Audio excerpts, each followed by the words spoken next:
We spend most of our lives learning how to control ourselves and our environment.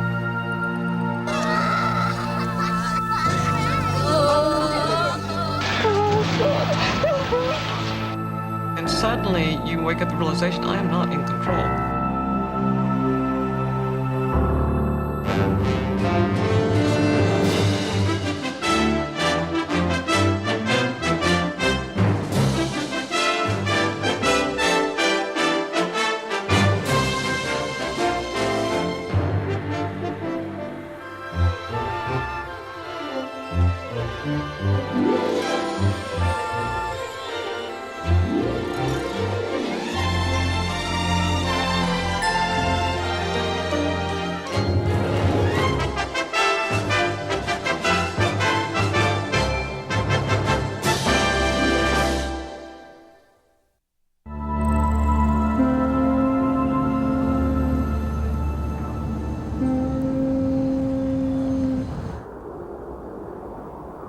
In cities all across the world, we go about our daily routines, secure in our surroundings, confident that our lives are orderly and predictable. But at any moment, that confidence can be shattered as nature demonstrates that it still has the upper hand.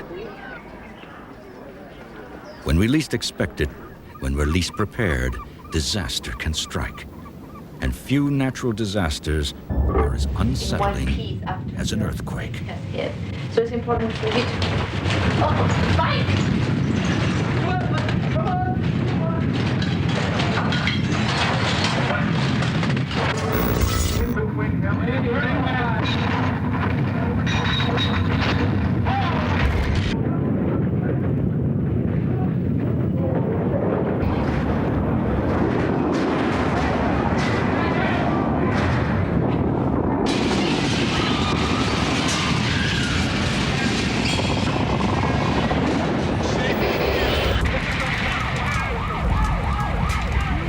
The quake that hit San Francisco on October 17, 1989, was actually centered 50 miles away near a mountain called Loma Prieta.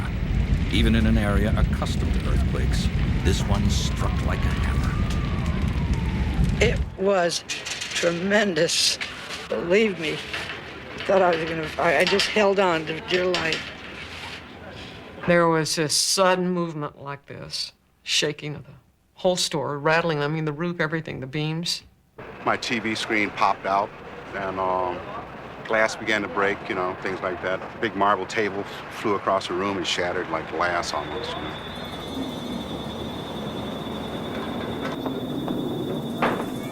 The Loma Prieta earthquake lasted only 15 seconds, but in that quarter minute, Northern California suffered $6 billion in damage and 62 people lost their lives.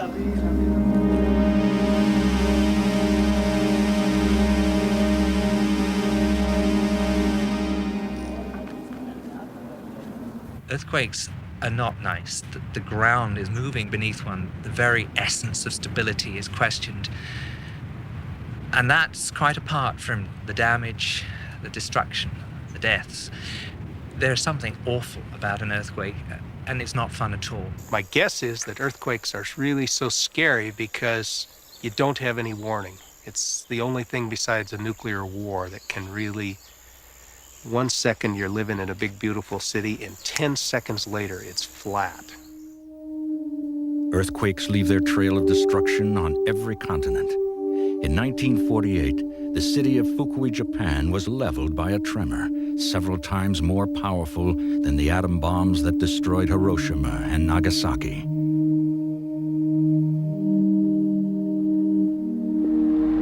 Mexico City was struck by a huge earthquake in 1985. Nearly 10,000 died in the greatest disaster in Mexican history.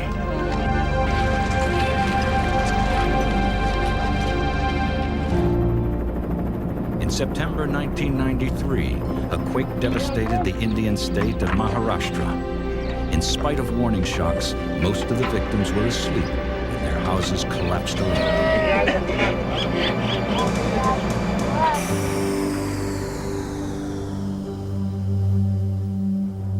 Every day, the Earth is shaken by hundreds of small earthquakes. Most go unnoticed. They usually occur along the boundaries of the thin plates that cover the Earth like an eggshell. Driven by the heat deep within the Earth's core, the plates grind against each other along lines called faults. When the plates find their motion blocked, stress builds up. Finally, the fault gives way. The released energy races through the Earth in the form of seismic waves. One place where the boundary between plates is dramatically evident is the 700-mile-long San Andreas Fault. This is the source for most of California's earthquakes. But for California, as for much of the world, the movement of plates like these is also an indispensable creative force. If we didn't have earthquakes, if we didn't have this great flow of heat from the interior of the Earth would be a cold, dead place. If it wasn't for this great flow of heat, there'd be no continents, no oceans, no atmospheres. The Earth would be as dead and dry and cold as the moon. Everywhere you look in California, the hills are really created by the action of the earthquakes for the most part. It's really the earthquakes that create the topography, the valleys, the mountains, control the river streams where things go. Earthquakes have been shaping the landscape of California for eons. It's only in the last few hundred years that civilization has gotten in the way. Around the turn of the century, San Francisco was a booming metropolis, an emblem of California's newfound prosperity.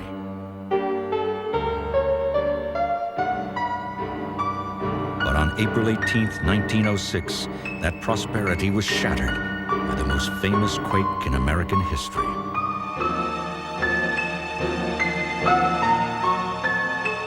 Most of the city was destroyed in the tremor and the fires that followed.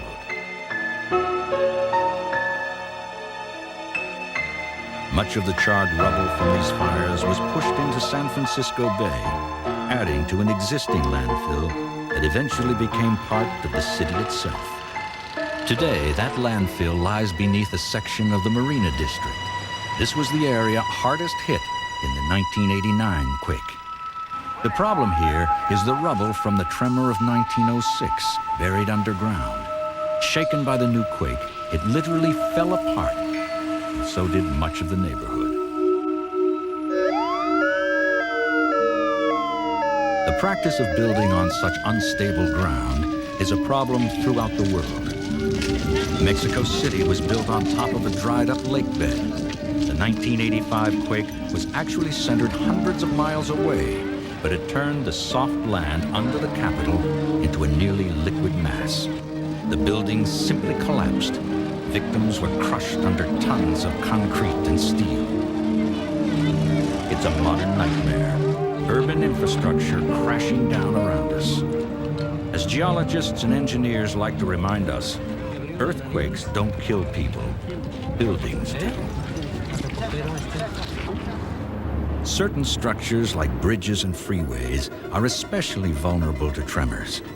In San Francisco's quake, most of the deaths occurred on the Nimitz Freeway when a 1.5-mile section of the upper deck collapsed on the roadway beneath. Ed McVie was driving a freight truck when it happened. There was no traffic, and I was doing about 55, and all of a sudden it felt like I had a blowout. I had no control over the truck. Luckily, there was nobody beside me because I was just all over the place. I hit the brakes. In the rearview mirror, I could see what looked like the freeway falling.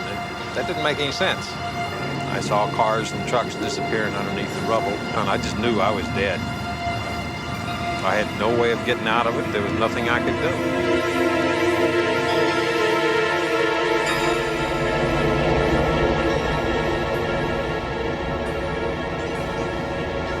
McVie was lucky that day. His truck just happened to stop under the only section of freeway that didn't fall. I don't deal with it as well as people think I do. I can be driving along anywhere, and all of a sudden I've got freeway falling down on top of me. Ed McVie escaped without a scratch. 42 other motorists died. 5 years later, when an earthquake hit Los Angeles, there was a similar freeway collapse. Fortunately, the tremor struck before dawn, when the road was virtually empty. Next time, this could happen at rush hour. Yet, overall, in spite of the freeway disasters and the loss of some apartment buildings and houses, San Francisco and Los Angeles weathered their tremors extremely well, largely because most of their tall buildings were constructed with earthquakes in mind. Too often, in other parts of the world, that's not true. In December of 1988, a relatively mild tremor struck the Armenian city of Leninikon and its acres of cheap, shoddily constructed housing. 80% of the city was destroyed and more than 25,000 people killed. Specially trained dogs were brought in to help locate survivors and victims, standard practice in such urban catastrophes.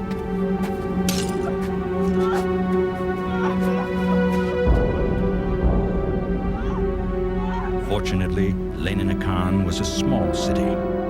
Tangshan in northern China was not. Just before dawn, on July 28, 1976, an earthquake tore through Tangshan. It was the first quake in modern history to score a direct hit on a major city.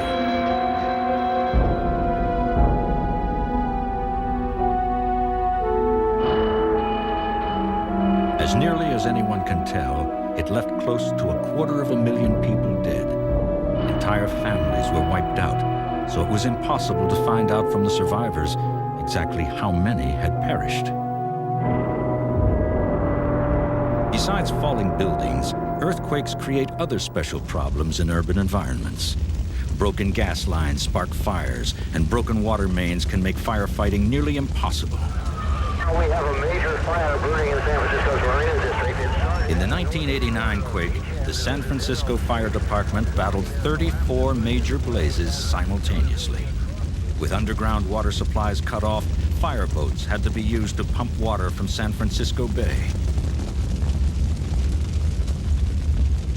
Unfortunately, earthquakes in large cities with their accompanying horrors are not rare events. When you look at a map of the world and plot the truly great cities of the world and compare it with a map of the great, really destructive earthquakes of the last 1,000 years, there's an almost one-to-one correspondence. I think we may find ourselves witnessing a large number of destructive earthquakes in the next 3 or 4 decades that is going to really horrify the world.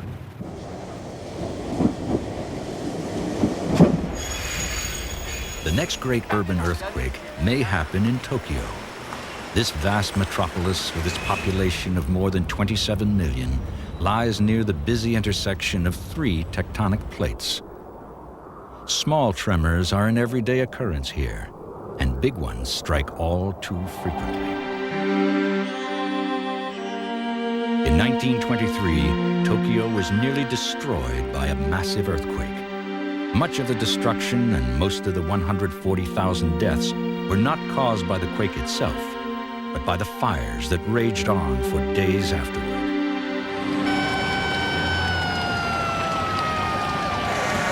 September 1st, the anniversary of the 1923 quake, is commemorated every year as Disaster Day. Fire departments and emergency crews stage public demonstrations, while ordinary citizens can get a sense of what a major earthquake feels like and try their hands at putting out fires. The Japanese are proud of their earthquake preparedness, and they have good reason to be. Modern Tokyo boasts some of the most advanced earthquake-resistant architecture in the world. Its skyscrapers are smart buildings, incorporating features like motion stabilizers and internal gyroscopes.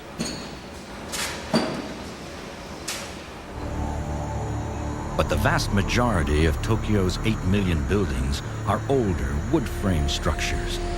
They're squeezed along narrow, twisting streets that could prove to be a nightmare for firefighters. To make matters worse, the city is fringed by an incendiary jumble of oil refineries, fuel storage tanks, and chemical plants. much of it constructed atop unstable landfill on Tokyo Bay. In short, even earthquake-conscious Tokyo is a disaster waiting to happen.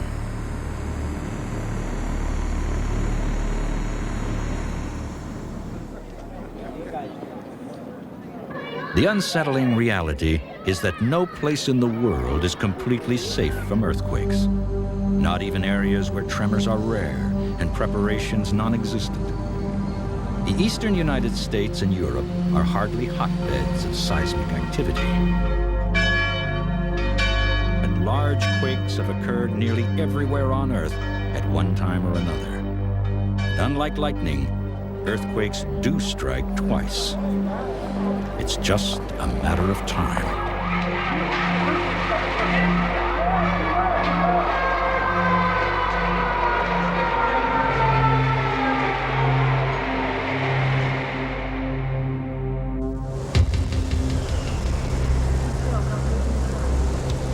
No other force in nature can come close to matching the power of an earthquake, except one. Tornadoes strike with the intensity of a quake and the surgical precision of a guided missile. They have the power to fascinate as well as terrify. And with the advent of video camcorders, the terror is being well documented by home movie makers. This is in Hayesville, Kansas. Bring it back here, Mom. Let's pick it up here. It's gonna hit our house, Mom. Just looking for it to hit. It's tornado. Sometimes a cameraman gets more than he bargained for. On a lakeshore in Minnesota, an idyllic summer afternoon is about to be transformed by the arrival of a tornado. Look at their funnels. Within seconds, curiosity will be replaced by panic. Look at there. Look at the highway trees. Oh, Power line just went out. power line just went out. Look at them. The power lines, I'm getting every power line out. This is cool. Here it comes. Here it comes. Here it comes. It's right out here. Get out of I'm here. 10 feet from it, and all the electricity, all the power lines are going. We'll film from the inside. We're filming. We're filming. Get right there. Don't stand by the windows. The windows. Get away from the windows. Tree just blew over. Wow, look at that tree over there. Look at the top. Get away from the windows. Get away. Get away. Get away. Get away. Get away. Where's everybody? Where is it? Where's everybody? Where is everybody?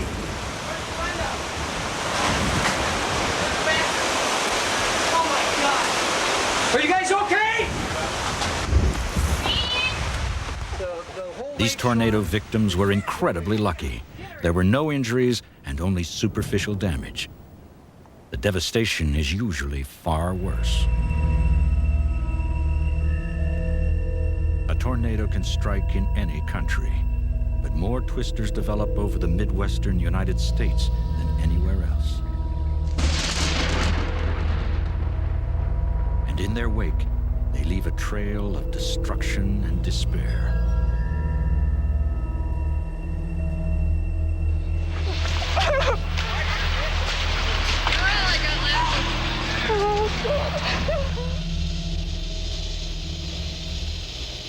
Simulated in a laboratory, a tornado is fairly simple to analyze.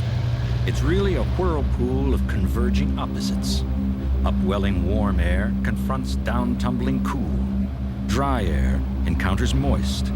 Winds aloft collide with winds below. In nature, that produces torrential rains, dangerous lightning and hailstorms, and violent winds of up to 300 miles per hour. Tornadoes travel fast, especially across the flat landscape of the plains. When a television news crew found themselves trapped in the path of a Kansas twister, their only sensible option was to take cover. Listen to the wind. Let's go. Let's go. Let's go.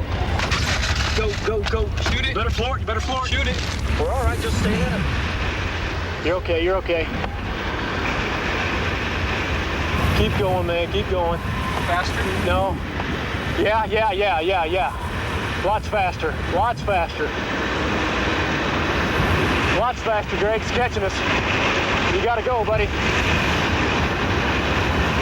You gotta really go.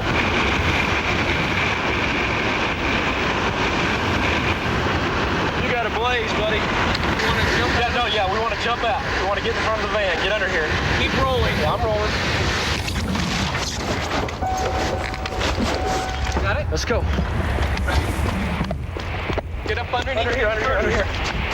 Get up under the girders. Is that where we want to go? Yes. Underneath the girders. Keep rolling, Ted. It's coming at us. Keep rolling.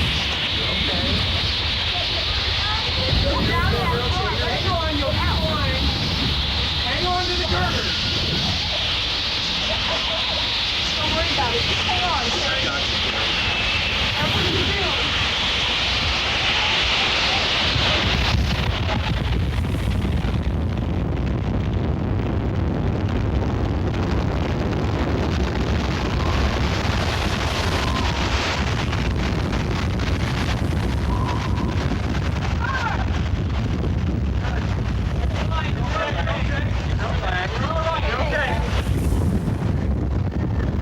Tornadoes are among the most destructive of all natural phenomena, and in the United States alone, they're responsible for dozens of deaths every year.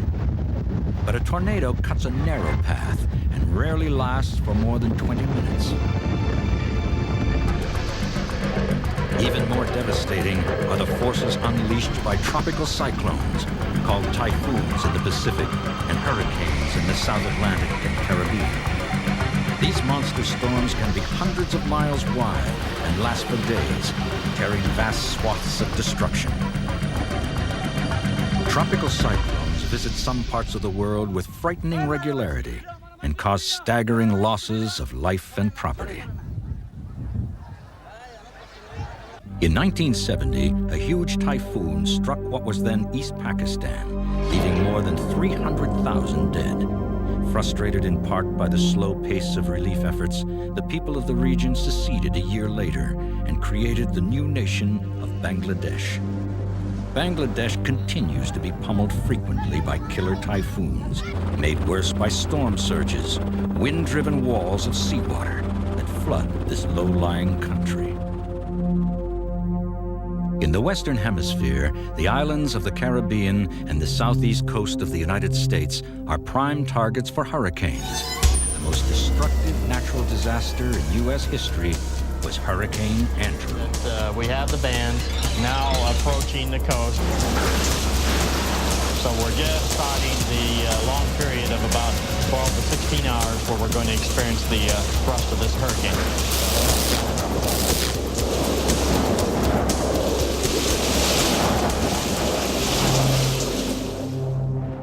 When Andrew struck Florida on August 23, 1992, its winds were clocked at 164 miles an hour, and they were still climbing when they broke the wind gauge at the National Hurricane Center.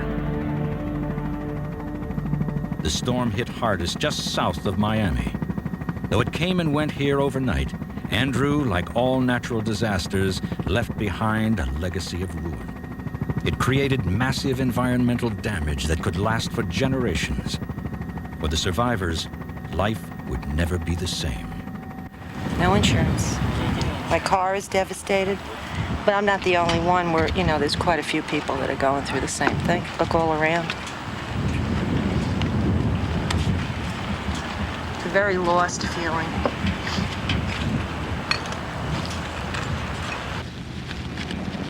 Pictures of the family. That's my niece and my great niece.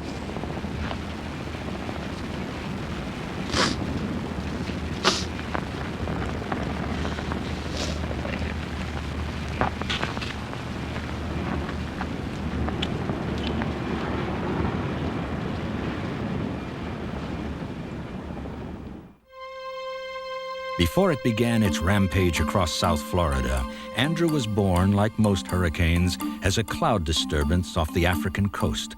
Swirling storms are formed when warm, moist air rises and cools. The storms grow larger and faster as they race westward, developing into violent cyclones that can rip through the West Atlantic from June to November. The hurricane center, known as the eye, remains calm, but the eye walls are packed with intense thunderstorms that generate fierce, gusty winds, and winds have rarely been as savage as Andrew's.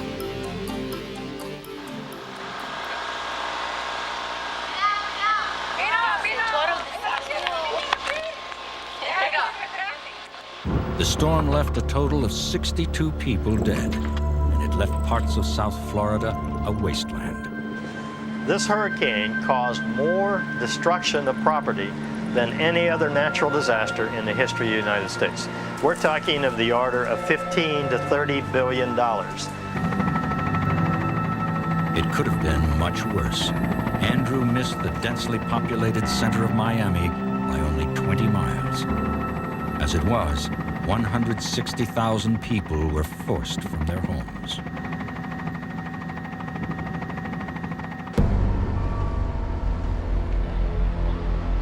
Besides the thousands of personal tragedies, there was an immense environmental problem. In one day, Hurricane Andrew created at least 3 million tons of garbage.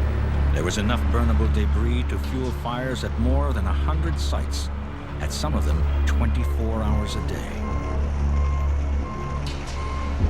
The smoke was bad enough, but Andrew created other, more insidious dangers.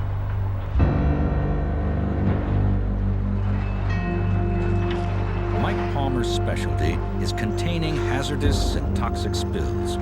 After Andrew, he and his crew sifted through devastated neighborhoods for household hazards.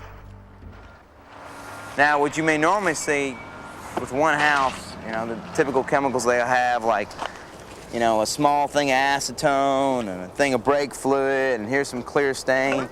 You know, you'd say, well, what's the big deal? You know, how bad can this really be to the environment? Well, you know, if I open this up and I poured it on the ground here, you know, would it absolutely contaminate the groundwater for this whole area? No, probably wouldn't. But we don't have that here. What we've got here is we've got these quantities or more in every single house. And if these equipment comes in here and they rupture these containers and it goes into the environment all at once like that, it is too much.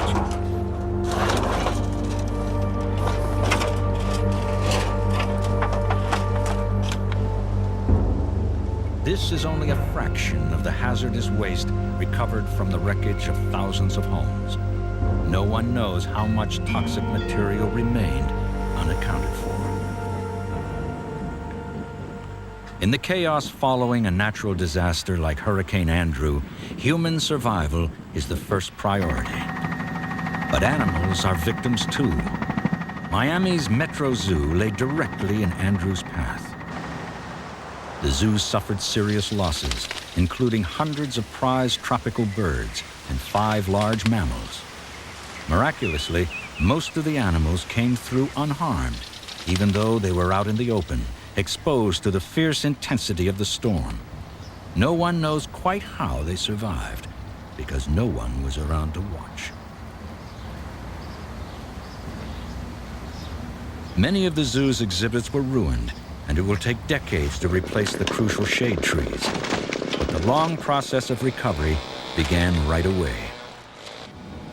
I've received checks and letters from every state in the country supporting the zoo. It's people we never heard from before, people who've never been here.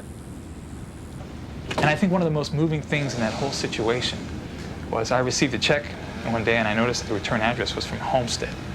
And Homestead is here in South Miami, and it was probably the most devastated area from Hurricane Andrew. And I opened the letter and there was a check there, and it said, please accept this donation in memory of our daughter, Naomi Browning, who was killed in the storm. You feel almost guilty that something has not happened to you because there's tragedies around you like this, and here you have a lady who's sending you a check in the memory of her 12-year-old daughter who happened to have been a volunteer here at the zoo, volunteered her time, and I said, Miss Browning, why?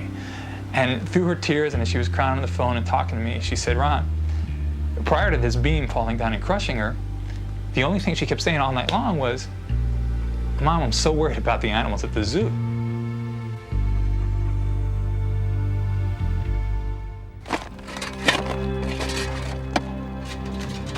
In the aftermath of a hurricane, the survivors must try to make the best of what remains. It's a long, slow process restoring shattered lives and replacing broken dreams. But the residents of South Florida must also come to terms with the certainty that another big hurricane is on the way, perhaps next year or the year after. The long-term problem is that people build their homes in areas most vulnerable to tropical storms. All across the globe, if coastal development continues unabated, more and more people will find themselves in the paths of major hurricanes and typhoons. And those storms could be more expensive and more deadly than ever.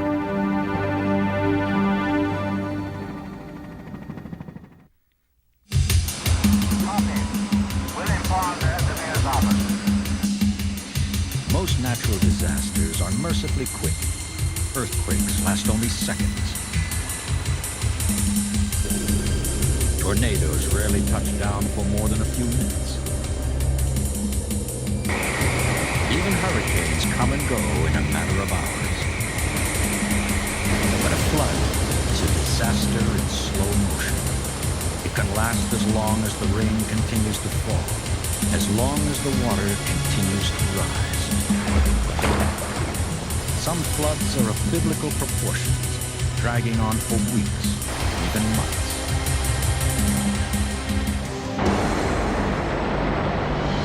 Such a flood was the one that struck the Mississippi Valley in 1993. The people who live here are accustomed to the river's periodic rise and fall.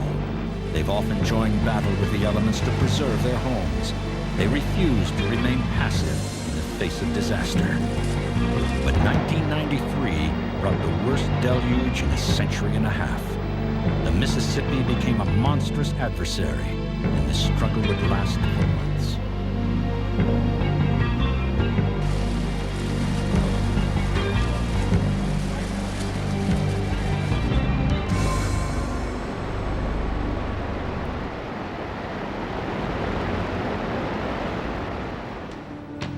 Waters from nearly 1/4 of North America drain down the upper Mississippi and Missouri rivers. In the spring of '93, their tributaries were overwhelmed by relentless rain, turning the land between the rivers into what some called a sixth Great Lake. By mid-July, with record crests converging at St. Louis, dozens of towns downriver faced the danger of being wiped off the map. Towns like St. Genevieve, Missouri.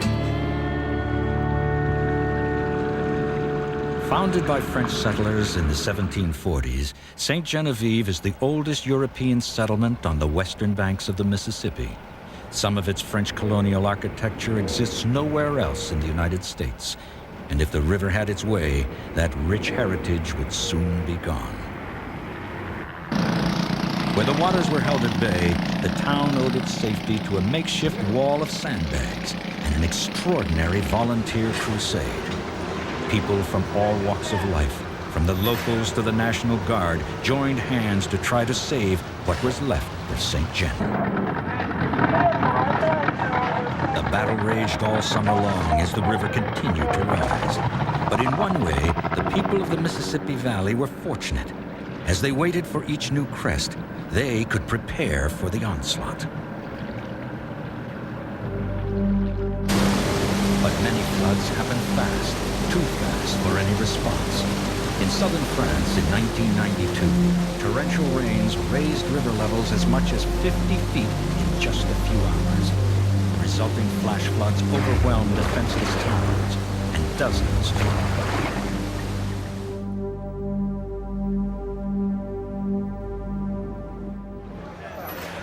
The people of St. Genevieve had time to meet the river's gradual advance, and they were ready for the worst.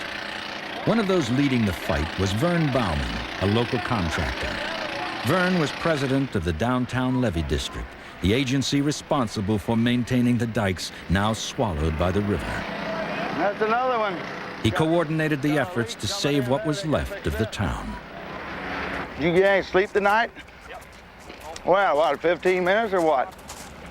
We got contractors, we got the National Guard in here, and lot of civilian help and local people here, and we just coordinating everything and trying to get the units to work together. And hey, just a minute. Sonny, we're gonna need, hand me a bag over there, please. The rising tide had brought a flood of people to the town as well, nearly 10,000 from 34 different states. But in spite of all their efforts, after 2.5 months of flooding, more than half of St. Genevieve lay underwater. Temporary levees wove through town, creating an artificial waterfront.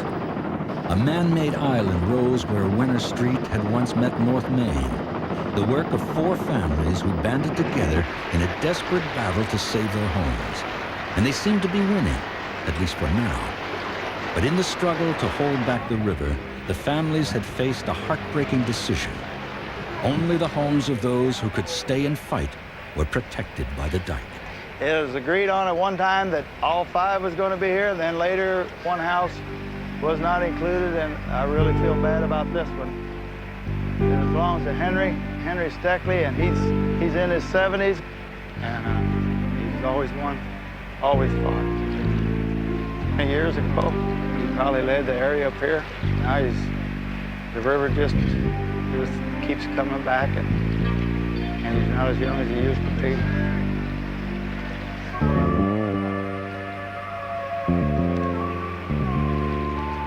He's a very hard fighter.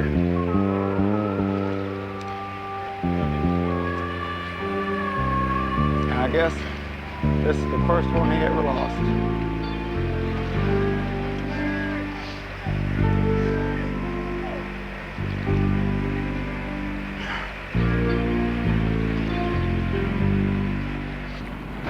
This skirmish had been hard won, but the compound was at best only a makeshift substitute for the permanent levees, the ones that had failed.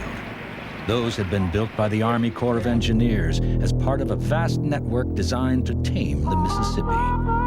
Over the course of a half-century, the Corps had constructed some 2,200 miles of concrete retaining walls and earthen embankments, designed to defend towns and farms and correct the river's natural course. The farmers themselves, together with state and local governments, had built thousands of miles more. But the plan created new problems.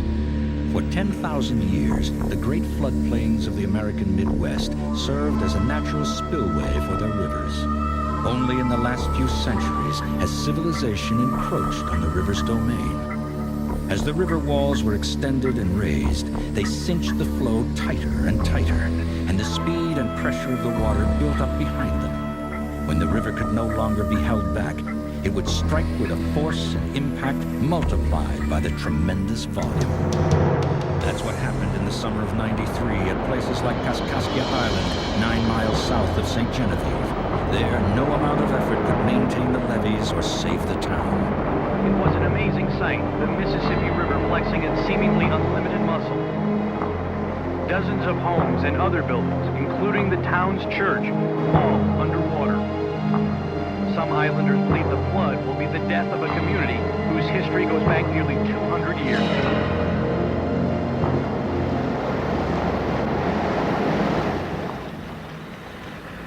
Now, all of Kaskaskia's inhabitants, human and animal, were forced to take refuge on the only high ground available, the very levee that had failed them.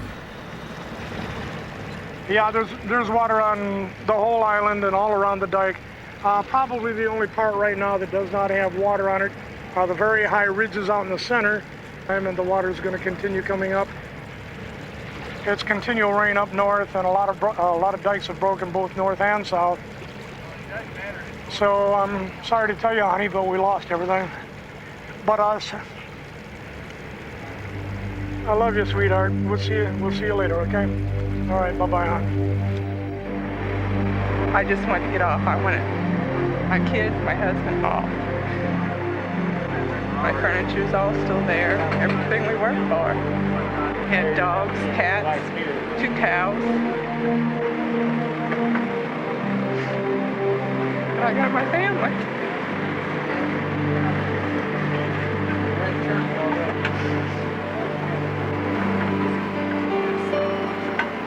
husband was born and raised over here. I don't want to come back. I'm not going to lose it again.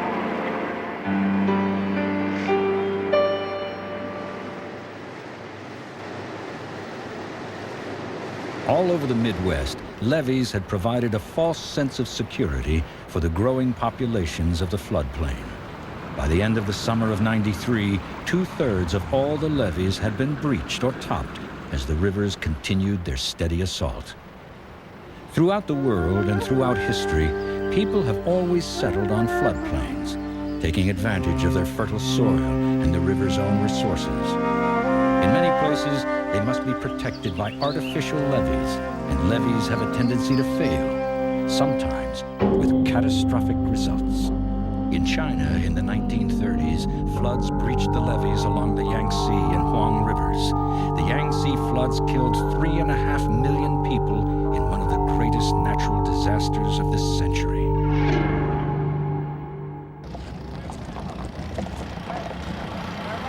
Around St. Genevieve, even where the levees were higher than the crest of the flood, the river could still find a way to penetrate them.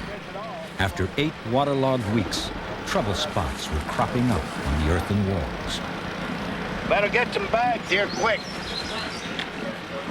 Even a small seep of water could pose a grave threat. In just minutes, this situation went from threat to catastrophe. Unwilling to give in after fighting so long, Vern Bauman took one last gamble and drove out for the break.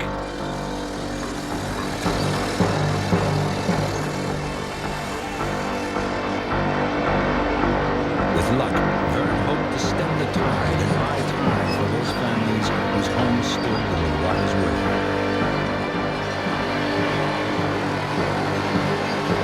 He took earth from wherever he could, even the footings of the levee beneath him. As hard as he worked, he was no match for the river.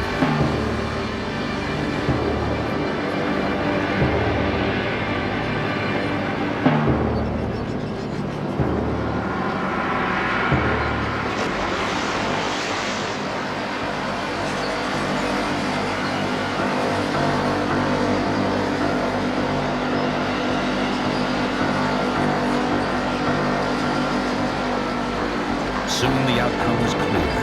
All that remained was to pull men and machines off the crumbling embankment and evacuate the houses behind.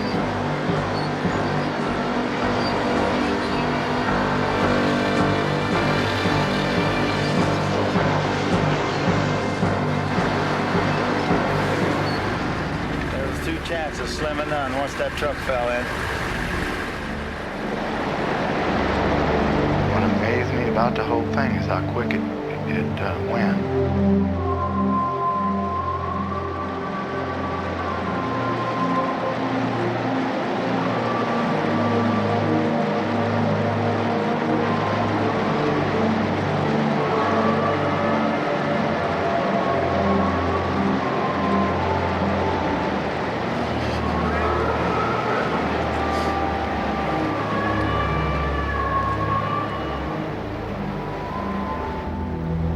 Throughout the Midwest, the floods of 1993 took a tremendous toll. $10.5 billion in damage, 56,000 homes flooded or destroyed, 36,000 square miles underwater, and some 50 lives lost to the river. As for the town of St. Genevieve, it had been saved, at least most of it. But hundreds of buildings were lost or damaged. St. Gen can't afford many more victories like this one. There were important lessons to be learned from these floods, and some people took them to heart. In the past, most flood victims had returned and rebuilt as a matter of course, but this time would be different. In some places, the river will be allowed to keep the land it reclaimed. Thousands of acres of low-lying farms will be left open for future flooding.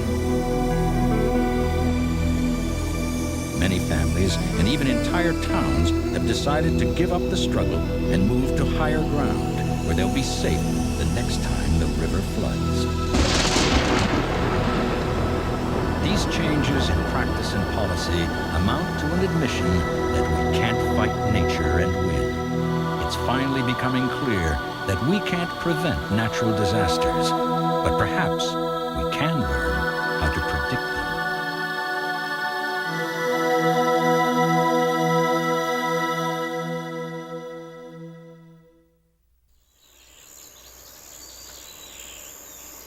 In California, scientists are trying to predict earthquakes.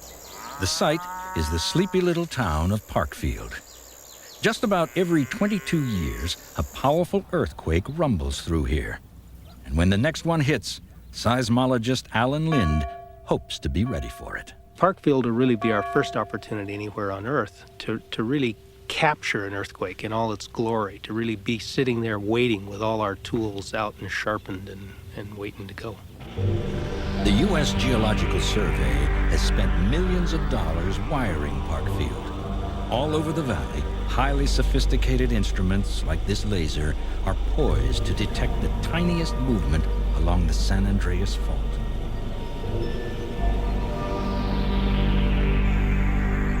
If the Earth shifts even a few millimeters before a quake strikes, seismologists may be able to issue a warning. The Parkfield experiment is not just designed to predict when an earthquake will happen, but also exactly where it will strike. It's based on an idea called the seismic gap theory. Seismic gap theory is really just a very simple notion. And all it says is that since motion is occurring all along a plate boundary, there are going to be earthquakes everywhere along it, and the places that haven't had them lastest are going to be the places to have them nextest. By pinpointing places with the greatest likelihood for a quake, scientists and urban planners can focus on protecting buildings and people. But geologists can't create an earthquake in the lab. The only way for them to test their theories is to wait for one to happen and hope they're still around afterwards to analyze the data. Panning back. I've got to get this updraft just once in my life. Observing tornadoes presents its own challenges and thrills. Every spring and summer, tornado season in the Midwest, an army of amateur storm chasers is out in the field, and video cameras are now standard equipment. That has got to be a violent tornado. Going head-to-head with a twister is an obsession for both amateur storm chasers and professional scientists. It may look like fun, but it pays off with valuable information about the birth and behavior of these killer storms. Oh, there goes the windshield.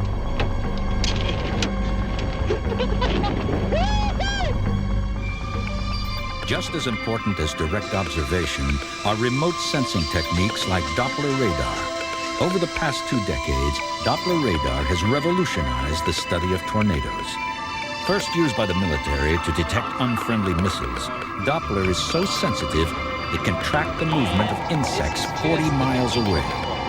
In the field, portable Doppler radar units can be used to record data at dangerously close range.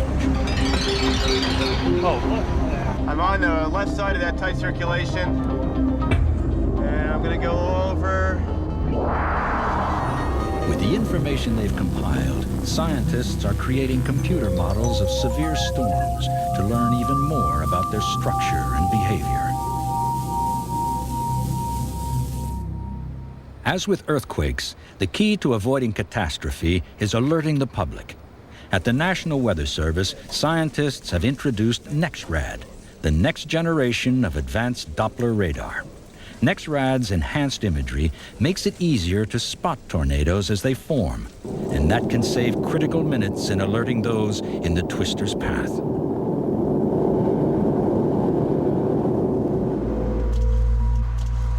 Hurricane prediction is also becoming more precise as scientists gain a new perspective on these giant storms with the help of powerful new tools like the space shuttle and weather satellites.